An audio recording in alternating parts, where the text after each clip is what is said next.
अस्सलामुअलैकुम दोस्तों Randhawa vlog YouTube channel ते खुश आमदीद। हाँ जी, उम्मीद करते तमाम दो ठीक ठाक होणगे। हाँ जी दोस्तों, एक यूट्यूब के उत्ते मसला आ रहा वा कल परसों का। वो साडे बड़े बड़े वड्डे यूट्यूबर आ, जिद्दां वकार भिंडर हो गया, ਉਹਦੇ चैनल ते भी मसला आया। जिस तरह वो होर साडे दोस्त आ एक आबद भाई आबद एग्रीकल्चर वाले, ਉਹਨਾਂ ਦੇ चैनल ते मसला आया। होर इसे तरह बड़े बड़े वड्डे चैनल आ, जिद्दां भाई यासर हो गया, यासर संधू ट्रैक्टर जून, ਉਹਦੇ चैनल ते भी मसला आया। होर कईयां दोस्तां दे चैनलों ते मसला आया।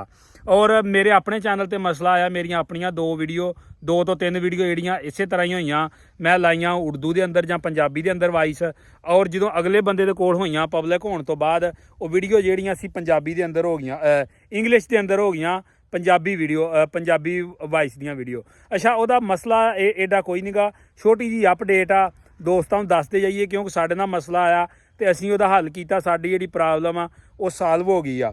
ਤੁਸੀਂ ਸਭ ਤੋਂ ਪਹਿਲੇ ਕਰਨਾ ਕੀ ਆ, ਤੁਸੀਂ ਜਾਣਾ ਵਾ YT ਸਟੂਡੀਓ ਕਾਮ ਦੇ ਵਿੱਚ, ਗੂਗਲ ਕਰੋਮ ਖੋਲ੍ਹਣਾ, ਉਹਦੇ ਤੇ ਤੁਸੀਂ ਸਰਚ ਕਰਨਾ YT ਸਟੂਡੀਓ ਕਾਮ, ਉਹਦੇ ਤੇ ਜਾਣਾ ਵਾ। ਜਾ ਕੇ ਉਹਦੇ ਤੇ ਜਦੋਂ ਓਪਨ ਹੋ ਜਾਣਾ ਵਾ YT ਸਟੂਡੀਓ ਦੀ, ਤੁਸੀਂ ਥੱਲੜੀ ਸਾਈਡ ਤੇ ਚੱਲ ਜਾਣਾ ਵਾ। ਉੱਥੇ ਉਹਦੀ ਸੈਟਿੰਗ ਤੇ ਜਾਣਾ। ਜਦੋਂ ਸੈਟਿੰਗ ਕਲਿੱਕ ਕਰਨੀ ਆ, ਅੱਗੇ ਉਹਦੇ ਆਪਸ਼ਨ ਆ ਜਾਣਾ ਵਾ ਅਪਲੋਡ ਵੀਡੀਓ ਡਿਫਾਲਟ। ਉਹ ਜਦੋਂ ਤੁਸੀਂ ਉਹਦੇ ਤੇ ਜਾਣਾ ਵਾ, ਉੱਥੇ ਜਿਹੜੀ ਆ ਸੈਟਿੰਗ ਓਪਨ ਹੋ ਜਾਏਗੀ। ਅੱਗੇ ਸੈਟਿੰਗ ਓਪਨ ਹੋਵੇਗੀ, ਅੱਗੇ ਆ ਜਾਏਗੀ ਐਡਵਾਂਸ ਸੈਟਿੰਗ। ਐਡਵਾਂਸ ਸੈਟਿੰਗ ਦੇ ਉੱਤੇ ਜਿਸ ਵੇ ਤੁਸੀਂ ਜਾਣਾ ਵਾ, ਜਾ ਕੇ ਸੈਟਿੰਗ ਦੇ ਉੱਤੇ ਜਾ ਕੇ ਜਿਸ ਵੇ ਤੁਸੀਂ ਕਲਿੱਕ ਕਰਨਾ ਵਾ, ਥੱਲੇ ਆਪਸ਼ਨ ਆ ਜਾਣਗੇ ਅਲਾਓ ਆਟੋਮੈਟਿਕ ਡਿਫੈਕਟ, ਇਸ ਤਰ੍ਹਾਂ ਦੇ 2-3 ਆਪਸ਼ਨ ਆਉਣਗੇ। ਮੇਰੀ ਸਕਰੀਨ ਤੇ ਤੁਹਾਨੂੰ ਨਜ਼ਰ ਵੀ ਆ ਰਹੇ ਆ। ਉਹ ਜਿਹੜੇ ਆਨ ਹੋਣਗੇ ਉਹਨਾਂ ਨੂੰ ਤੁਸੀਂ ਬੰਦ ਕਰ ਦੇਣਾ ਵਾ।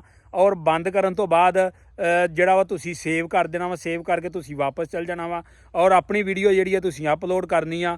ਔਰ ਇਹ ਜਿਹੜੀ ਤੁਸੀਂ ਜ਼ੁਬਾਨ ਦੇ ਅੰਦਰ ਵੀਡੀਓ ਅਪਲੋਡ ਕਰੋਗੇ, ਉਹੀ ਜ਼ੁਬਾਨ ਦੇ ਅੰਦਰ ਤੁਹਾਡੀ ਵੀਡੀਓ ਅਗਲੇ ਦੋਸਤਾਂ ਤੱਕ ਜਾਏਗੀ। ਇਹ ਜੀ ਛੋਟੀ ਜੀ ਵੀਡੀਓ ਸੀ, ਇਨਫੋਰਮੇਸ਼ਨ ਵੀਡੀਓ ਸੀ, ਸਾਡੇ ਤੱਕ ਇਹ ਆਈ ਤਾਂ ਅਸੀਂ ਦੋਸਤਾਂ ਨਾਲ ਅੱਗੇ ਸ਼ੇਅਰ ਕਰ ਦਿੱਤੀ।